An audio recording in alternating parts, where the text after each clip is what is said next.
We're going to be making a growl in the style of Virtual Riot, and it sounds like this.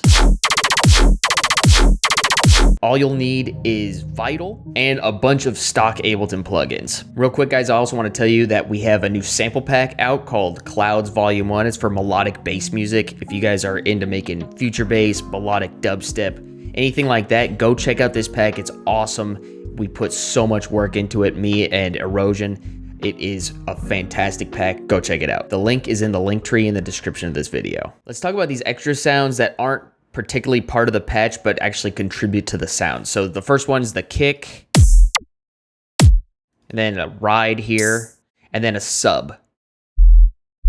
I modeled this after the Pray for Rhythm VIP. So in the second drop, there's these little things here, and that's part of it too. But we are just gonna be focusing on the growl bass here for now. We're gonna start with 2 oscillators here. I'm gonna go to our favorites and grab the basic shapes. This is the Vital basic shapes here.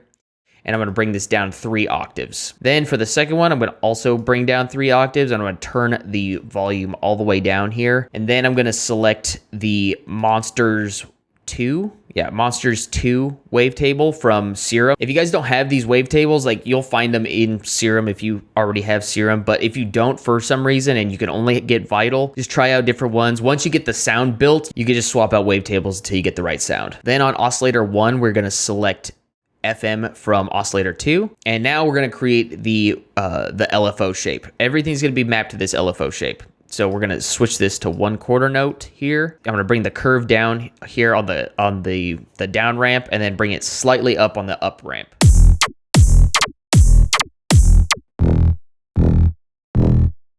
So we're getting a little bit of movement, but nothing crazy.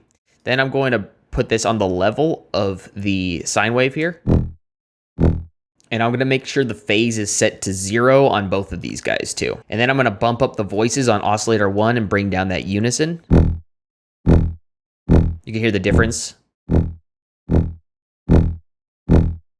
Just gives it a little bit more power. Then what we're gonna do is we're gonna create a high pass filter here, bring the cutoff to around here, and we're gonna put the LFO1 on the cutoff and bring down the range a little bit.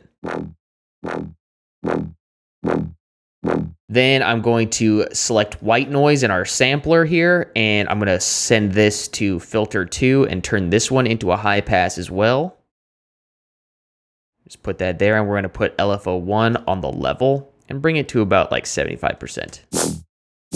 So the noise sounds really loud, but we're gonna take care of that in a second. Then we're gonna go over here to our multiband compressor. I'm gonna give us a little bit more mids and slightly more highs. We don't need the sub in this sound because we already have an external sub. That's a big part of this sound. If you try to cram it all into one sound, it just gets too mushy. That's why layering is really important. Okay, then the next part, this is an important part, is the distortion. We're gonna put the LFO1 on the drive here on soft clip. And this is where we get rid of that hissy noise. We're gonna put on the filter here, put it on pre, bring the cutoff around here, keep the resonance where it is, and then get a little bit of movement on the cutoff here. Then what we're gonna do is we are going to create basically another high pass filter. Bring the cutoff to about here, give it a little bit of resonance.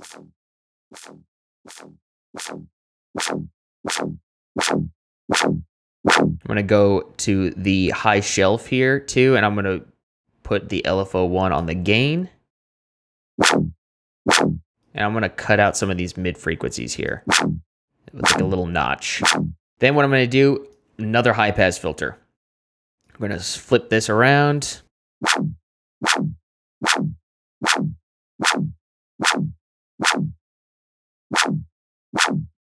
And that's about it for this part of the sound, but don't worry, we are not even close to done. So after that, we are going to introduce the shaper MIDI effect. I'm just gonna grab this and put this down here, and we're gonna create a similar shape to what we just created in Vital. I'm gonna bring this out to around here, and we can hold Option. I think it's Alt on a PC if you're on PC, and move the curve. I'm gonna move the curve down just like we did in the patch, and then bring the up ramp curve up a little bit. And now we can map specific parameters directly to this this shaper, and it's gonna follow that same movement. So the first thing we're going to add is an EQ. Roll some of this off here. And I'll map this to the gain of the 3 node here, and I'm gonna bring that up to 50%, and we'll bring this down to about 74. And we'll do this too. We'll open this up and we'll map this to the frequency as well. Okay, then we're gonna add an amp, and we're gonna set it to the blues setting here. I'm gonna bring the bass all the way down and the middle and treble all the way down as well. The presence down to about half, and the dry wet to about 50%. And then what I'm gonna do is I'm going to map the middle and then the treble knobs to the shaper as well. And we're gonna bring the range down just slightly on both of these.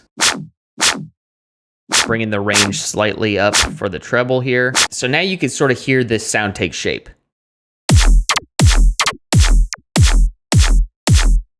Starting to sound pretty good. So we're gonna add a couple more things. If you're using Ableton Live 11, you might be wondering where all of your old effects are. Little bonus tip here. Go into your packs, and then your core library, and then scroll all the way down to legacy, and then we're gonna hit phaser. We're gonna put the phaser right here. I'm gonna bring the poles down to 2, and I'm gonna bring the frequency around here, and we're gonna map this to the shaper as well. Just like that. And we don't want it to go crazy. We just want a little bit of movement. So I'm gonna go to 17 to like maybe 40%. We'll probably give it a little bit more, maybe like, yeah, 50 something. And then I'm gonna do the same thing with the dry wet here. I'm gonna map the dry wet to the phaser as well and bring this to around 44%. Then what we're gonna do is we're gonna grab an overdrive. Put the overdrive here, and I'm gonna bring the range down a little bit. Bring the dry wet down to around 30%. I don't want it to get too noisy here. And then you guessed it, I'm gonna map it again to the shaper, bring it up to around 30%.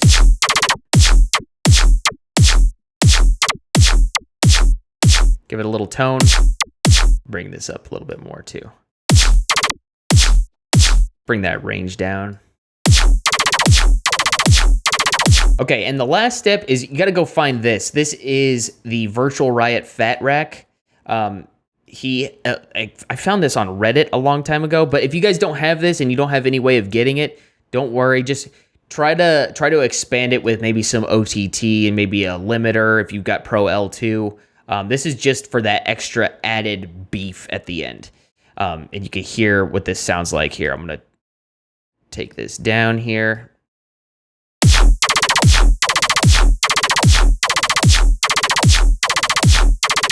And then let's make one final adjustment here with an EQ. I'm gonna put an EQ back here, and we're gonna make another bell curve here and map this to the shaper as well. We're using up all these shapes, or all the slots rather.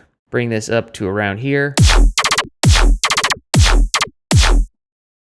Yeah, let's roll off some of these lows here. And let's tighten the shape up a little bit here too. I wanna make this a little tighter.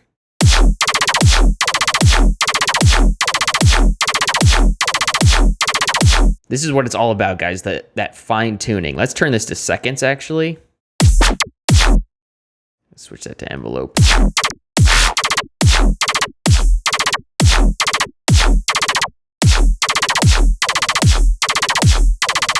Maybe back off this distortion a little bit.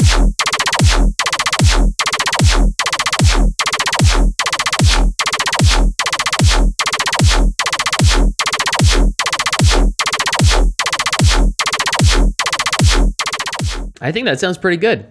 And that is the Virtual Riot growl sound. Now, if you guys want to download this entire effect rack, it will be in the Discord. I'm gonna drop this in the Discord for you guys so you guys can have the preset and the rack.